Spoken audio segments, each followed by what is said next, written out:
प्रिय विद्यार्थियों, आपके उज्जवल भविष्य की कामना के साथ आज की क्लास शुरू करूंगा। देखिए, हम लोगों का टॉपिक क्या चल रहा है, हमारी सेकेंड यूनिट चल रही है धारा विद्युत। उस यूनिट में हम लोगों ने एक चैप्टर कंप्लीट कर लिया है, वैद्युत चालन। आज हम उस यूनिट का एक दूसरा चैप्टर सरल परिपथ, इसका अध्ययन करेंगे। देखिए, आप लोगों को कंफ्यूज होने की ज़रूरत नहीं है। किसी भी यूनिट में, जो हमारी फिजिक्स है, इसमें आपकी 10 यूनिटें हैं, तो किसी भी यूनिट में जितना भी सिलेबस बोर्ड ने निर्धारित कर रखा है, जितने भी एक यूनिट में जितने टॉपिक हैं वो हमको पढ़ने हैं, चाहे हम एक चैप्टर में पढ़ लें या 2 चैप्टर्स में पढ़ लें। बहुत से बुक्स में क्या हो सकता है कि एक ही यूनिट का पूरा एक चैप्टर होगा, किसी बुक्स में एक यूनिट का जो है 2 चैप्टर होंगे, एक चैप्टर होगा जैसा। लेकिन एक यूनिट में आपको जो टॉपिक फिक्स हैं, जो बोर्ड ने निर्धारित कर दिए हैं, वो हमको पढ़ने हैं। तो हम सुविधा के लिए उनको क्या कर लेते हैं, उस यूनिट को चैप्टर में डिवाइड कर लेते हैं, जिससे हमको सुविधा रहे, हमको आसानी रहे। तो आज हम लोग जो हमारी पढ़ाई का क्रम चल रहा है, उसके आधार पर हमारी सेकेंड यूनिट का ये कौन सा चैप्टर होगा, सेकेंड चैप्टर होगा। और हमारी बुक का जो है जिस हिसाब से हम लोग स्टडी कर रहे हैं, तो हमारी ये बुक का 6वां लेसन होगा। कौन सा लेसन होगा? 6th lesson. ठीक, तो देखिए, इस लेसन का नाम है सरल परिपथ, या इस टॉपिक का नाम क्या है? सरल परिपथ। सरल परिपथ। ठीक, और हम लोगों के स्टडी के हिसाब से ये टॉपिक या चैप्टर कितना है, ये आपका लेसन जो है वो 6, ये लेसन हमारा 6 होगा। ठीक है, लेसन 6 सरल परिपथ। इसको इंग्लिश में क्या कहेंगे? Simple circuit.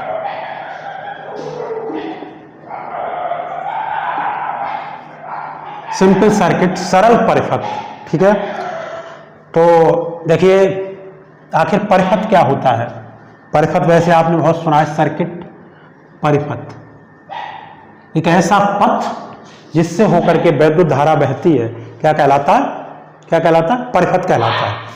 जैसे हमने देखिए यहाँ पे क्या किया, एक सेल लगाया, एक बैटरी लगाई या अन्य कोई वैद्युत स्रोत लगाया, और उससे हमने क्या किया, अपने घर में एक फैन चलाने के लिए एक बल्ब जलाया। इस परिपथ से एक बल्ब लगा दिया। ठीक, तो आप देखिए क्या होगा, जैसे हमने इसमें बैटरी लगाई, तार से बैटरी को तार के द्वारा इस बल्ब को जोड़ा तार की सहायता से, तो इस बल्ब में क्या होगी? धारा प्रवाहित होगी। ठीक, इस स्रोत से होकर के इस पथ में, ये जो पथ है, इस पथ में धारा प्रवाहित होगी, इसलिए हम इसको क्या कहेंगे? इसको कहेंगे परिपथ। ठीक है, तो वह पथ जिसमें धारा प्रवाहित होती है परिपथ कहलाता है। अब परिपथ के मुख्य अवयव देखिए आप क्या क्या होते हैं। एक तो परिपथ में आपका वैद्युत स्रोत होता है, वैद्युत स्रोत। ठीक, वैद्युत स्रोत के रूप में हमारा क्या कार्य करता है? बैटरी है, सेल है, या बैटरी है, ठीक, या पावर हाउस से वैद्युत स्रोत, जो पावर हाउस होता है वो वैद्युत स्रोत के रूप में कार्य करता है। पावर हाउस से हमारे घरों में करंट सप्लाई होता है। और ये देखिए, इसके अलावा इस परिपथ में और क्या होते हैं? अन्य अवयव होते हैं। प्रतिरोध, ये जो बल्ब होता है, ये बल्ब में क्या होता है? ये प्रतिरोध होता है। ठीक, प्रतिरोध, रेजिस्टेंस होता है परिपथ में। और क्या होता है? और परिपथ में धारिता आदि होती है। ठीक, तो परिपथ किससे मिलकर बनता है?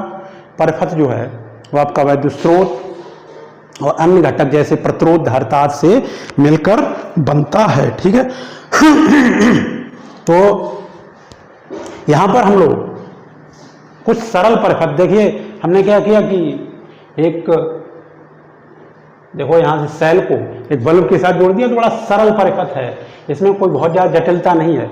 कुछ जटिल परिपथ भी होंगे, जैसे आपका कंप्यूटर के अंदर, अगर आप देखेंगे इस कंप्यूटर के अंदर जो परिपथ होंगे, कंप्यूटर के अंदर जो विभिन्न अवयव होते हैं उनमें धारा प्रवाहित होती है, तो उनके लिए जो परिपथ होते हैं बहुत जटिल परिपथ होगा। लैपटॉप है, का मोबाइल है, या और बहुत बड़ी बड़ी मशीनें होती हैं, उनके अंदर के परिपथ कैसे होते हैं? जटिल होते हैं। तो हम कुछ सरल परिपथों का ही अध्ययन करेंगे इस चैप्टर में। तो देखिए, परिपथ में जो स्रोत के रूप में है, स्रोत, वैद्युत स्रोत के रूप में परिपथ में हम लोग किसका यूज करते हैं? सेल का। ठीक, कौन से परिपथों में? दिष्ट धारा परिपथों में स्रोत के रूप में हम सेल का प्रयोग करते हैं। किसका प्रयोग करते हैं? सेल का। बहुत सारी सेलों को जोड़कर क्या बना दी जाती? बैटरी। ठीक, सेल। अब आप देखिए आखिर सेल क्या होता है। देखिए सेल जो है वो एक ऐसी युक्ति होती है जो किसी प्रकार की ऊर्जा को वैद्युत ऊर्जा में परिवर्तित करती है। सेल क्या करेगा? ये सेल जो है किसी प्रकार की भी ऊर्जा को किसमें बदलेगा? वैद्युत ऊर्जा में बदलेगा। ठीक, ये किसी प्रकार की ऊर्जा जो होगी उस ऊर्जा को किसमें बदलेगा? उसको वैद्युत ऊर्जा में बदलता है। कौन? सेल। इसलिए सेल को हम लोग ट्रांसड्यूसर भी कह सकते हैं। ट्रांसड्यूसर क्या होता है? एक ऐसी युक्ति जो एक प्रकार की ऊर्जा को दूसरे प्रकार की ऊर्जा में परिवर्तित करती है, ट्रांसड्यूसर कहलाती है। तो हम इसलिए जो सेल होता है इस सेल को क्या कह सकते हैं?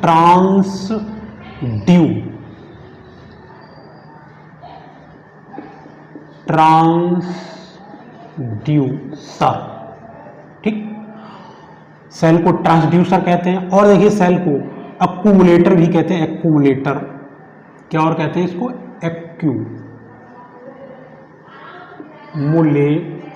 एक्यूमुलेटर भी सेल को कहते हैं। ठीक है, तो आपके बात समझ में आ गई।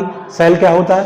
सेल एक ऐसी युक्ति होती है जो किसी प्रकार की ऊर्जा को वैद्युत ऊर्जा में परिवर्तित करती है। ठीक, इस आधार पर अगर आप देखेंगे तो सेल कई प्रकार के होते हैं। देखिए जो सेल होता है आपका वो इस आधार पर अनेक प्रकार का होता है जो किसी प्रकार की ऊर्जा को वैद्युत ऊर्जा में बदलता है। नंबर 1 है वैद्युत रासायनिक सेल या रासायनिक सेल।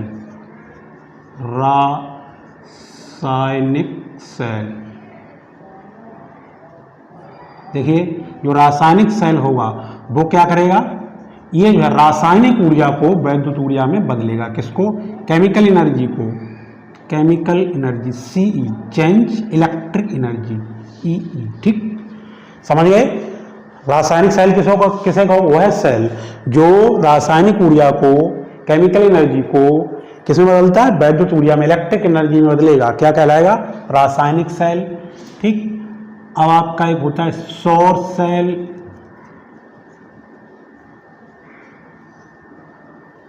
सौर सेल क्या होता है? ये जो सौर सेल है वो क्या करेगा? वो सौर ऊर्जा को, सोलर एनर्जी को, SE मीन सोलर एनर्जी, सौर ऊर्जा को किसमें बदलेगा? ये भी वैद्युत ऊर्जा में बदलेगा। हमने आपको पहले बता दिया सेल क्या है? किसी प्रकार की ऊर्जा को किसमें बदलेगा? सिर्फ वैद्युत ऊर्जा में बदलता है। उसे ही हम सेल या अक्यूमुलेटर कहते हैं या ट्रांसड्यूसर भी कहते हैं। ठीक, अब देखिए इसके बाद अब आपका है फोटो सेल।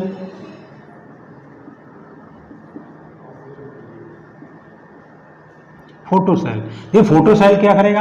ये जो फोटो सेल है ये प्रकाश ऊर्जा को, ठीक, लाइट एनर्जी, प्रकाश ऊर्जा क्या है? जैसा इसका नाम है फोटो, यानी हमारी फोटो को ये किस में बदलता है? वैद्युत ऊर्जा में बदलता है। एक ऐसी युक्ति होती है जैसे स्वचालित, इस युक्ति का यूज कहाँ किया जाता है? स्वचालित दरवाजों में, ऐसे ऑटोमेटिक दरवाजों में।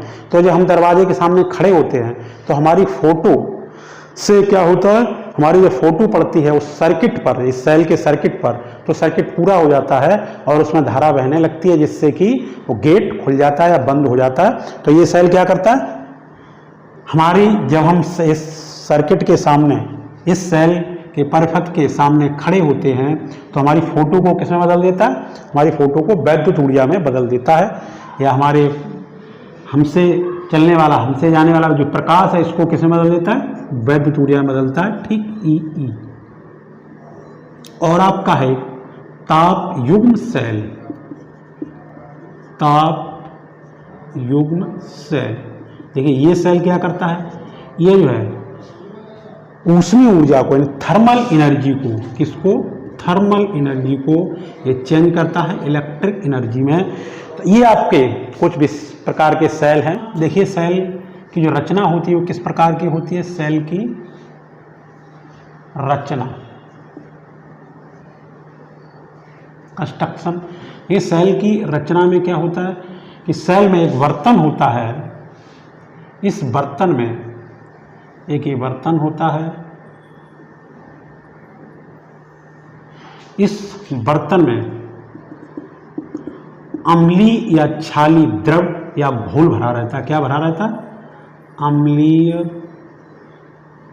या क्षारीय विलयन या घोल, ठीक, जिसे क्या कहते हैं? जिसे विद्युत अपघट या इलेक्ट्रोलाइसिस, इलेक्ट्रोलाइट्स क्या कहते हैं? इसे इलेक्ट्रोलाइट्स कहते हैं। आप केमिस्ट्री में पढ़ेंगे वैसे इसकी रचना बहुत डिटेल में, क्योंकि हमारे यहाँ जो फिजिक्स में है सेल के बारे में सिर्फ हमें सेल की किससे मतलब है? सेल की वैद्युत धारा से मतलब है। तो इसकी रचना आपका जो अध्ययन है वो आप केमिस्ट्री में पढ़ेंगे। ये सारी चीज़ें आपसे आपके सिलेबस में आपके पेपर में नहीं पूछी जाएंगी, लेकिन हम जानकारी के लिए हम लोग इस पर स्टडी कर रहे हैं। तो सेल में क्या भरा होता है? सेल में एक घोल होता है, किसका?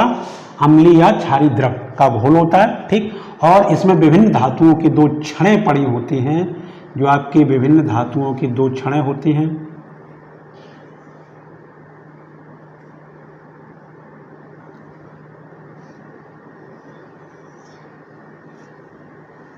एक छड़ चलिए ये हो गई, एक छड़ ये हो गई। ये विभिन्न धातुओं की 2 छड़ें या प्लेटें होती हैं, ठीक। इन छड़ों या प्लेटों को हम लोग कहते हैं इलेक्ट्रोड। क्या कहते हैं? इलेक्ट्रोड, इलेक्ट्रोड, ठीक है। विभिन्न धातुओं की ये जो छड़ें होती हैं इनको क्या कहते हैं? इलेक्ट्रोड कहते हैं। एक इसमें जो छड़ होती है वो इस विलयन के सापेक्ष उच्च विभव पर होती है, जिसे कहते हैं एनोड। विलयन के सापेक्ष अधिक विभव पर होती है, ऊंचे विभव पर होती है, और दूसरी जो नीचे विभव पर होती है उसे कहते हैं कैथोड, ठीक है। उसे क्या कहते हैं? कैथोड। तो एक हमारी क्षण एनोड है, दूसरी हमारी क्षण कैथोड है। कैथोड जो नीचे विभव पर होती है, विलयन के सापेक्ष जो एनोड होती है वो ऊंचे विभव पर होती है, ठीक। ये विलयन होता है, इसमें रासायनिक क्रिया के फलस्वरूप क्या होता है कि जो विलयन है वो धनायनों और ऋणायनों में विभाजित हो जाता है। किसमें किसमें? ये धनायनों और ऋणायनों में विभाजित हो जाता है। इसमें जो धनायन होते हैं वो कैथोड की ओर चलते हैं। कौन? धनायन। जो धनायन होता है, धनायन, ये किसकी तरफ चलता है? कैथोड की तरफ चलता है। इसीलिए इसको क्या कहते हैं? कैटायन कहते हैं। कैटायन, कैटियन, ठीक है। और इसमें जो ऋणायन उत्पन्न होते हैं वो एनोड की ओर चलते हैं। कौन? ऋणायन, ऋणायन। आपके ऋणायन हैं वो किधर चलते हैं? एनोड की ओर चलते हैं। इसीलिए इनको क्या कहते हैं? इसीलिए इनको कहते हैं एनायन। क्या कहते हैं? एनायन, एनियन, ठीक है। समझिए। अब देखिए, जैसे ही हम ये जो आपकी दोनों जो इलेक्ट्रोड हैं, इन इलेक्ट्रोड को किसी महापरिपथ से जब हम जोड़ते हैं, इस इलेक्ट्रोड को जब हमने महापरिपथ से जोड़ दिया तो क्या होगा? इसमें एक धारा प्रवाहित होने लगती है, जो कि किधर से? महापरिपथ में आप देखेंगे तो एनोड से कैथोड की ओर धारा बहने लगती है। क्योंकि एनोड ऊंचे विभव पर होता है तो एनोड से कैथोड की ओर धारा प्रवाहित होती है, और सेल के भीतर जो धारा वो कैथोड से एनोड की ओर प्रवाहित होती है, ठीक। इस तरीके से ये सेल जो है हमारा वो क्या देता है? सेल जो है वो धारा लगातार देता रहता है।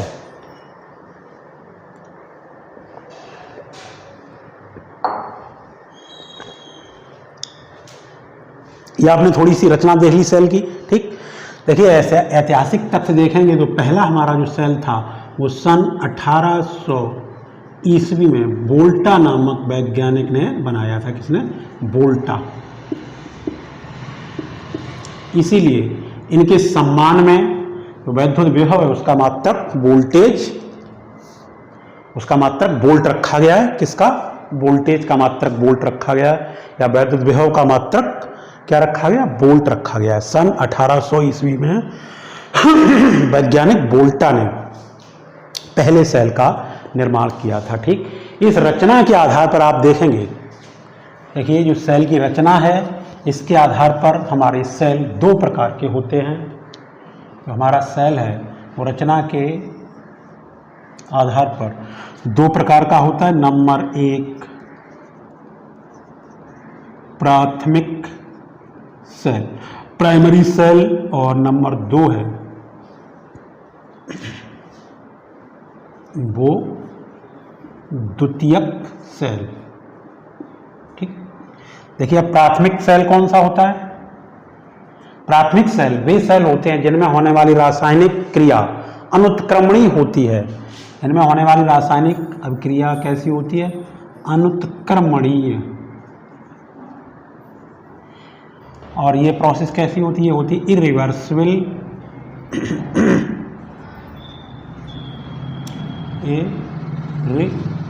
इरिवर्सिबल।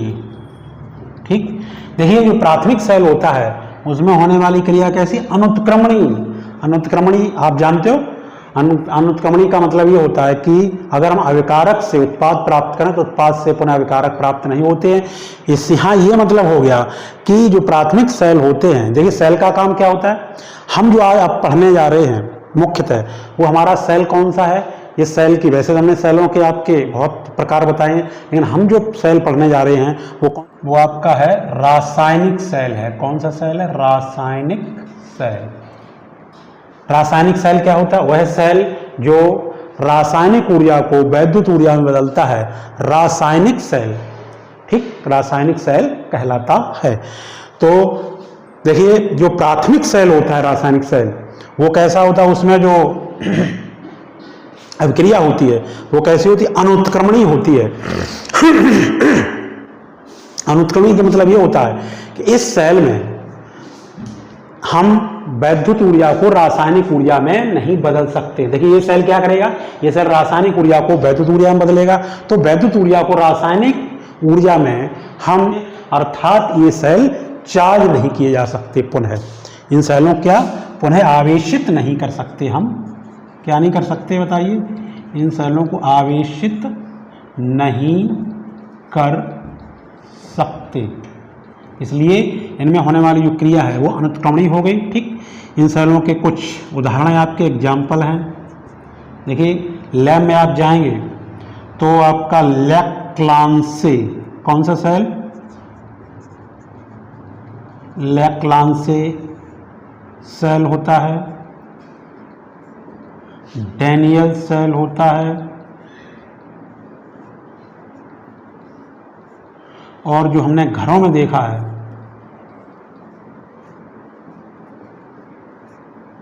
शुष्क सेल। ठीक, ये सब आपके प्राथमिक सेल हैं। इन सेलों को हम पुनः क्या कर सकते हैं? पुनः आवेशित नहीं कर सकते हैं इन सेलों को। ठीक है, जो प्राथमिक सेल होती है, सीधी सी बात ये हो गई। और जो द्वितीयक सेल होते हैं इन सेलों को, क्योंकि इनमें होने वाली प्रक्रिया जो क्रिया है, रासायनिक क्रिया है, वो कैसी है? इनमें होने वाली रासायनिक क्रिया उत्क्रमणीय है, इनमें होने वाली अनुत्क्रमणीय होती है, और इनमें होने वाली जो रासायनिक क्रिया होती है वो कैसी होती है? उत्क्रमणीय, रिवर्सिबल होती है, उत्क्रमणीय। ठीक, उत्क्रमणीय होती है। मीन्स इन सेलों को क्या किया जा सकता है? आवेशित किया जा सकता है, आवेशित किया जा सकता है। ये हमारे सेल कौन कौन से होते हैं? सीसा संचायक सेल होता है आपका, जो हमारी बैटरी घरों में होती है, जिसको हम बार बार आवेशित चार्ज करते हैं। सीसा संचायक सेल, ठीक, या क्षारीय सेल। ठीक है, ये सेलों के बारे में, सेल के बारे में आपने ये पढ़ा। अब देखिए आगे देखते हैं हम सेल से हम क्या प्राप्त करते हैं। जो हम सेल की बात कर रहे हैं वो मुख्यतः कौन सेल है? वो रासायनिक सेल है, जो कि रासायनिक ऊर्जा को वैद्युत ऊर्जा में परिवर्तित करता है, बदलता है। ठीक, अब देखिए सेल का विद्युत वाहक बल, सेल के लिए कुछ टर्म देखेंगे, उसमें हम एक देखते हैं हेडिंग सेल का विद्युत वाहक बल, इलेक्ट्रोमोटिव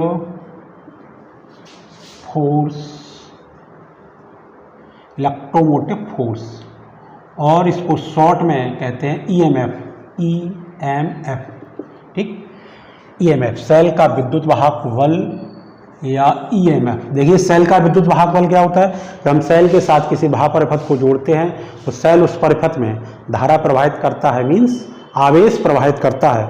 तो सेल जो है उस परिपथ में जितना आवेश प्रवाहित करता है, सेल उस पूरे परिपथ में जितना आवेश प्रवाहित करेगा, तो आवेश को प्रवाहित करने में उसको क्या करना पड़ेगा, उसको कार्य करना पड़ेगा या अपनी ऊर्जा खर्च करनी पड़ेगी। तो एकांक आवेश को सेल सहित पूरे परिपथ में प्रवाहित करने में सेल जितना कार्य करता है या जितनी एनर्जी या जितनी अपनी ऊर्जा व्यय करता है, उसको सेल का विद्युत वाहक बल कहते हैं, ठीक। तो हम ये मान लेते हैं यदि Q आवेश प्रवाहित करने में सेल द्वारा किया गया कार्य या दी गई ऊर्जा W हो, तब सेल का विद्युत वाहक बल E, देखिए विद्युत वाहक बल E से लिखा जाता है, विद्युत वाहक बल E बराबर W/Q, ठीक है। ये आपका सेल का क्या हो गया, विद्युत वाहक बल। आप यहाँ पे कंफ्यूज नहीं होंगे, ये विद्युत वाहक बल है वो कोई बल नहीं है, वो क्या है, वो सेल द्वारा दी गई ऊर्जा या किया गया कार्य है, ठीक है। तो इसको यहाँ पर किससे डिनोट करते हैं, कैपिटल ई से, ठीक। इलेक्ट्रोस्टैटिक्स में जो हमने पहली यूनिट पढ़ी थी, वहाँ जो ई है, ई से हम वहाँ पे क्या प्रदर्शित करते थे, वैद्युत क्षेत्र की तीव्रता, और यहाँ पर ई है उसके द्वारा सेल का विद्युत वाहक बल व्यक्त करें किसमें, करंट इलेक्ट्रिसिटी में, ठीक है। तो सेल का विद्युत वाहक बल E बराबर W/Q हो गया। अब देखिए आप इसका मात्रक क्या हो जाएगा, इसका मात्रक हो जाएगा जूल पर कूलाम या वोल्ट। ये सेल का क्या हो गया, ये सेल का विद्युत वाहक बल हो गया, ठीक है। अब देखिए ये जो सेल का विद्युत वाहक बल होता है वो अधिकांश समय तक कैसा बना रहता है, नियत रहता है। जैसे आप बाजार से सेल शुद्ध सेल हम लोग लाते हैं, बैटरी का सेल, तो उस पर लिखा होता है एक जगह आप देखें E1 = 1.5 वोल्ट, या लिखा होगा 1.5 वोल्ट। तो 1.5 वोल्ट क्या है, सेल का विद्युत वाहक बल है। इसका ये मतलब हो गया कि वो सेल 1 कूलाम आवेश प्रवाहित करने में किसी भापरिपथ में, उस सेल के साथ हम बैटरी का बल्ब लगाते हैं, ठीक। तो क्या होता है कि सेल उस बल्ब में धारा प्रवाहित करता है, तो 1.5 वोल्ट अगर विद्युत वाहक बल, इसका क्या मतलब हो जाएगा, 1.5 जूल बटे 1 कूलाम। मीन्स सेल द्वारा उस परिपथ में, भापरिपथ में 1 कूलाम आवेश भेजने में कितना कार्य किया जाएगा, 1.5 जूल या 1.5 जूल ऊर्जा खर्च की जाएगी, ठीक। ये इसका मतलब हो गया। देखिए जो सेल का विद्युत वाहक बल होता है वो सेल के घोल, सेल के भीतर जो विद्युत अपघट्य होता है उसकी प्रकृति पर निर्भर करता है। किस पर, विद्युत अपघट्य की प्रकृति, विद्युत अपघट्य की प्रकृति पर निर्भर करता है, उसकी मात्रा आदि पर निर्भर नहीं करता है, ठीक है। और देखिए जो आपके इलेक्ट्रोड होते हैं, कैथोड एनोड,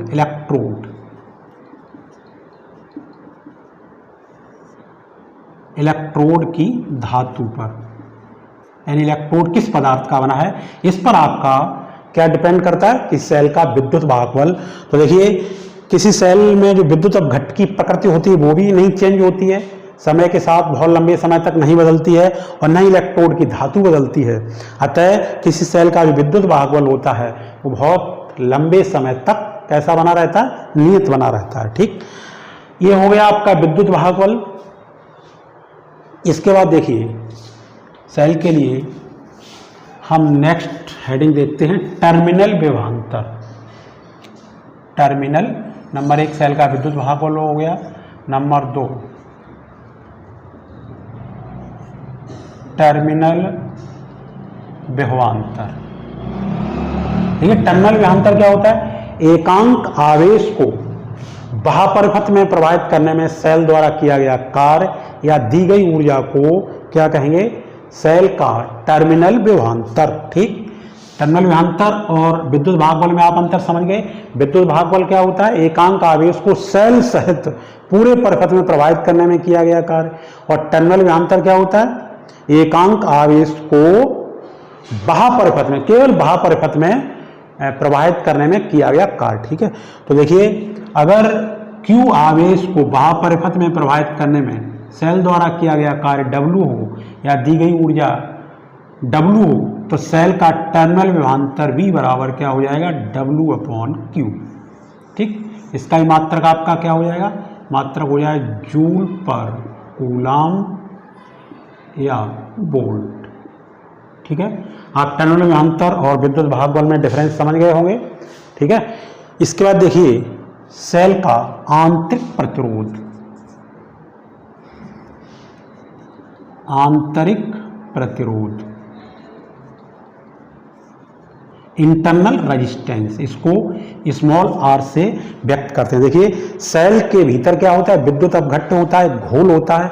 तो जो घोल होता है वो सेल के भीतर धारा के मार्ग में अवरोध उत्पन्न करता है, रुकावट डालता है। ठीक, तो सेल के घोल द्वारा धारा के मार्ग में डाली गई रुकावट को क्या कहते हैं? सेल का आंतरिक प्रतिरोध। ठीक, सेल के घोल द्वारा धारा के मार्ग में उत्पन्न अवरोध को सेल का आंतरिक प्रतिरोध स्मॉल r कहते हैं। देखिए, ये जो सेल का आंतरिक प्रतिरोध होता है वो किस पे डिपेंड करता है? आंतरिक प्रतिरोध की निर्भरता या आंतरिक प्रतिरोध को प्रभावित करने वाले कारक। देखिए, सेल के आंतरिक प्रतिरोध को कौन कौन से फैक्ट प्रभावित करते हैं, इफेक्टेड करते हैं? देखिए, नंबर 1, देखिए जो सेल का आंतरिक प्रतिरोध होता है वो इलेक्ट्रोडों के बीच की दूरी के अनुक्रमानुपाती होता है। जैसे इलेक्ट्रोडों के बीच की दूरी, जो कैथोड एनोड है, उनको अगर ज़्यादा दूर कर दिया जाएगा तो सेल के घोल में जो कैटायन और एनायन चल रहे हैं उनको ये ज़्यादा दूरी तय करनी पड़ेगी। इसका मतलब प्रतिरोध बढ़ जाएगा है। तो पहली बात क्या आई? जो आंतरिक प्रतिरोध होता है वो इलेक्ट्रोडों के बीच की दूरी के अनुक्रमानुपाती होता है। बीच की दूरी ज़्यादा होगी तो आंतरिक प्रतिरोध ज़्यादा हो जाएगा। ठीक, नंबर 2, जो आंतरिक प्रतिरोध होता है वो सेल के घोल जो विद्युत अपघट्ट होता है उसकी सांद्रता के अनुक्रमानुपाती होता है। अगर विद्युत अपघट्ट ज़्यादा सांद्र होगा तो भी कैटायन और एनायन को गति करने में क्या होगा? अधिक कार्य करना पड़ेगा, अर्थात प्रतिरोध बढ़ जाएगा। तो आंतरिक प्रतिरोध और ये किस पर डिपेंड करता है? सांद्रता C पर। ठीक, और देखिए जो आंतरिक प्रतिरोध होता है वो सेल के घोल में जो इलेक्ट्रोड डूबे होते हैं, डूबे हुए भाग के क्षेत्रफल के व्युत्क्रमानुपाती होता है। मीन्स घोल में इलेक्ट्रोड का जितना ज़्यादा एरिया डूबा होगा आंतरिक प्रतिरोध उतना ही कम हो जाएगा। ठीक, कैसा होता है? इनडायरेक्टली प्रोपोर्शनल होता है। तो ये हो जाएगा R indirectly proportional to 1/A, या R व्युत्क्रमानुपाती किसके होता है?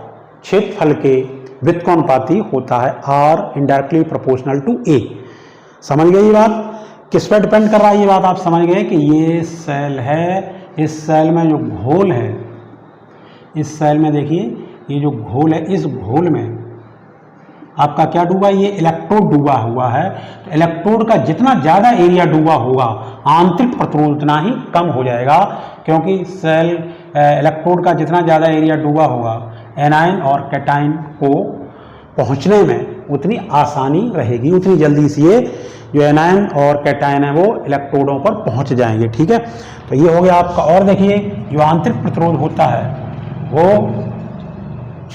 आपके टेम्परेचर के भी इनडायरेक्टली प्रोपोर्शनल होता है। टेम्परेचर के, अगर टेम्परेचर ज़्यादा हो जाएगा तो आंतरिक प्रतिरोध क्या हो जाएगा, अगर टेम्परेचर बढ़ा दिया जाएगा तो सेल का आंतरिक प्रतिरोध क्या होता है, घट जाता है। ठीक, क्यों घट जाएगा, अगर हम टेम्परेचर बढ़ाएंगे तो जो आपका विद्युत अपघट्य है इसकी श्यानता क्या हो जाएगी, अगर हम टेम्परेचर बढ़ा दें तो इसकी श्यानता घट जाएगी, और जब इसकी श्यानता घट जाएगी तो एनायन और कैटायन को गति करने में क्या हो जाएगा, आसानी हो जाएगी। तो R indirectly proportional to temperature, तो R प्रोपोर्शनल टू 1/θ। ये थीटा क्या है आपका, ताप है। ठीक, ताप बढ़ाओगे तो आंतरिक प्रतिरोध घट जाएगा। ठीक है, तो देखिए किसी सेल का अगर ताप नियत रहे तो उसके लिए नियत ताप के लिए अगर किसी सेल का आंतरिक प्रतिरोध नियत, अगर किसी सेल का ताप नियत रहे तब आप देखेंगे उसका आंतरिक प्रतिरोध किस पे डिपेंड कर रहा है, R प्रोपोर्शनल टू C/D/A। ठीक है, ये इस सेल का आंतरिक प्रतिरोध इन कारकों पर निर्भर करता है। ठीक है, आज की क्लास में इतना ही। नेक्स्ट टॉपिक नेक्स्ट वीडियो में। ओके।